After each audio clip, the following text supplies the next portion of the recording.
বৃষ্টি থেমে গেলে ছাতাটাকেও বোঝা মনে হয়। কালি ফুরিয়ে গেলে কলমটাকেও আবর্জনার ঝুড়িতে জমা হয়। বাসি হয়ে গেলে প্রিয়জনের দেওয়া ফুলটাও পরের দিন ডাস্টবিনে পাওয়া যায়। পৃথিবীর নিষ্ঠুরতম সত্য হলো আপনার উপকারের কথা মানুষ বেশি দিন মনে রাখবে না। জীবনের সবচেয়ে নিদারুণ বাস্তবতা হলো কার কাছে আপনি কতদিন প্রায়োরিটি পাবেন সেটা নির্ভর করবে কার জন্য কতদিন কিছু একটা করার সামর্থ্য আছে তার উপর। এই বাস্তবতাকে আপনি মানলেও সত্যি, না মানলেও সত্যি। আজ সকালে যে পত্রিকার দাম 10 টাকা, একদিন পর সেই পত্রিকার 1 কেজির দাম 10 টাকা। 1000 টাকা খরচ করে একাডেমিক লাইফে বছরের শুরুতেই যে বইগুলো গুরুত্ব দিয়ে কেনেন, বছর শেষে সেই বইগুলোই কেজি মাপে বিক্রি করে দেন। সময় ফুরিয়ে গেলে এইভাবেই মূল্য কমতে থাকে সবার সব কিছুর। আমরা আপাদ মস্তক স্বার্থপর প্রাণী। ভিখারিকে 2 টাকা দেওয়ার আগে মানুষ চিন্তা করে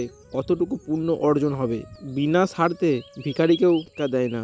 এত কিছুর পরও চলুন একটু হেসে কথা বলি, রাগটাকে কমাই, অহংকারকে কবর দিই। যদি সুখী হতে চান তবে প্রত্যাশা কমান। আপনি কারোর জন্য কিছু করে থাকলে সেটা চিরতরে ভুলে যান, কারণ সেটা যতদিন আপনি মনে রাখবেন ততদিন সেটা আপনাকে অহংকারী করে তুলবে। আবার কেউ যদি আপনার জন্য খুব ছোট কিছু করে থাকে তবে সেটা আজীবন মনে রাখবেন, কারণ এই আপনাকে বিনয়ী ও কৃতজ্ঞতা সম্পূর্ণ একজন ভালো মানুষ হিসেবে বাঁচিয়ে রাখবে। এই সম্পূর্ণ গল্পটি আমি গুগল থেকে সংগ্রহ করেছি। যদি আপনাদের একটুও ভালো লেগে থাকে অবশ্যই এই ভিডিওটাকে লাইক করবেন, বন্ধুদের মধ্যে শেয়ার করবেন, কমেন্ট করবেন।